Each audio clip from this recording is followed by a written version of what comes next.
刚刚刹车怎么会这样？那就看老师怎么说啊。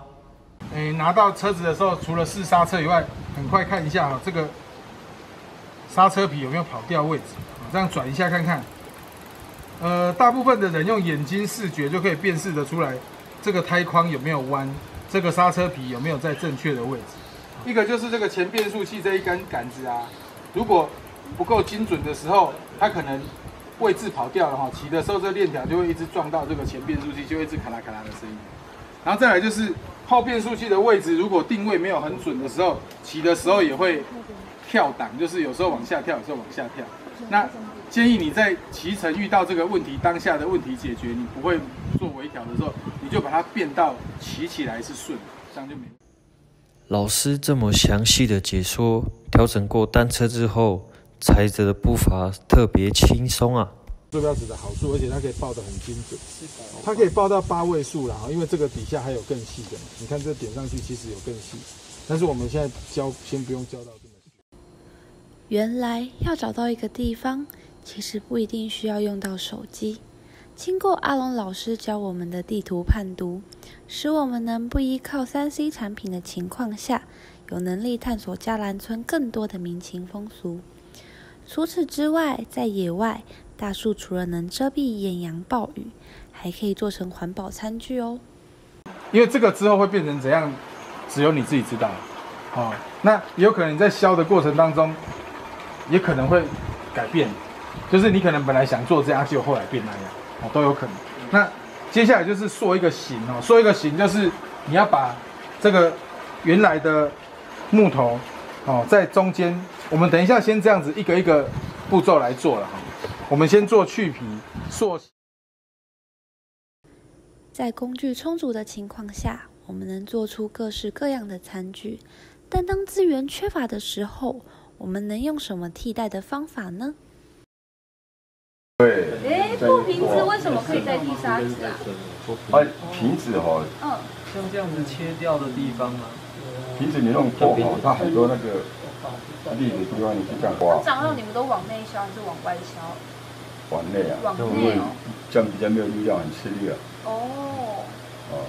原来如此。你这样子刮就会比较吃力。往内就是上。往内我就轻轻松松这样怎么样？大拇指可以控制。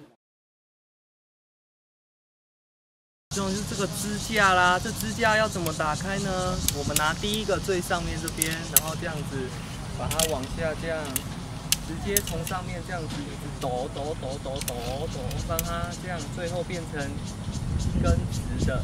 那我们就顺便来讲一下要怎么收好了。要来收这个的时候呢，我们要从中间开始收，中间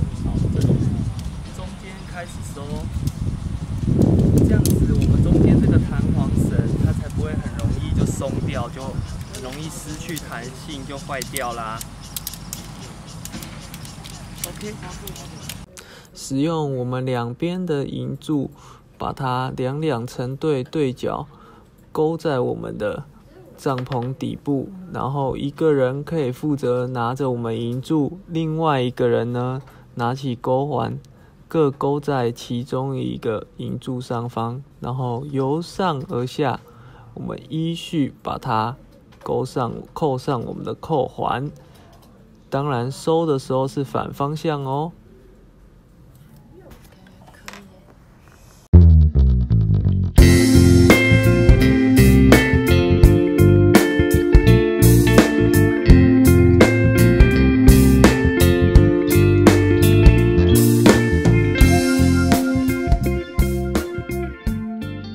登山的时候，除了帐篷是需要携带的，还有什么工具也是必备的呢？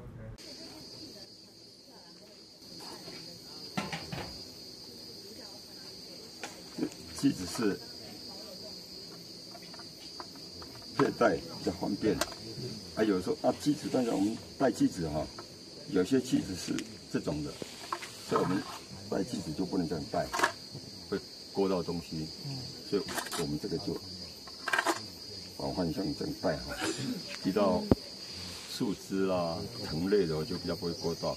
那你搓也方便，擦也方便。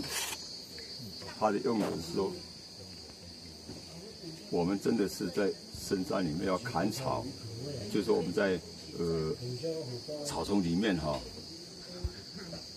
我们用这个去砍草比较顺，比较实用。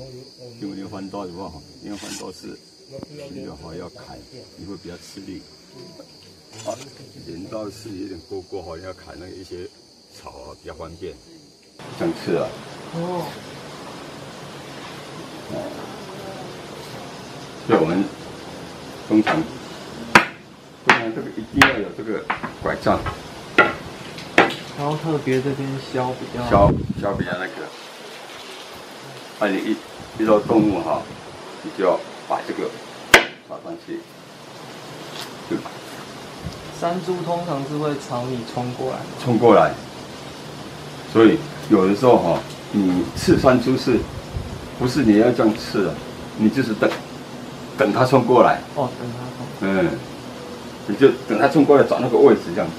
哦，这样可以啊。我们东西不重的，这样可以啊。真的重的话哈，你靠这个就会受不了，所以变成你要利用这个，后来帮助你那种力量。像山猪也放得下去，大概几公斤啊？3、4。一般的山猪大概大的大概300公斤，但是哈，你如果300公斤的一个人就没办法背啊。你要分解这样分解。300公斤分解来背。就可能切掉不必要的部位。对，特别是内脏。就放在那里。内脏你就把那个里面的东西拿掉。像草，一般的话到现在都很方便，所以我们都会把它带回来。只是说你一个人的话，变成要2趟。现在是更方便是什么？可能我的车子在那个地方，那我可能要来回2个小时去背这个东西这样子。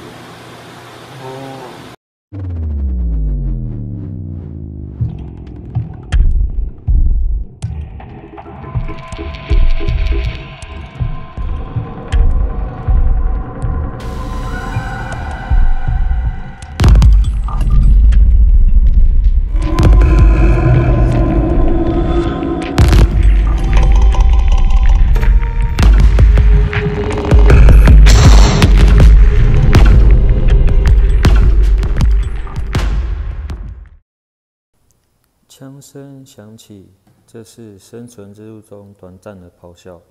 火照亮了黑暗，聚集人群，刹那间有了此起彼落的欢笑声。这堂课程中，不单单学习到山林的技能，及在科技中所应用到的求生方式。每一天，老师们似乎也在透露与大自然和平共存。我想，这才是这堂课真正的意义。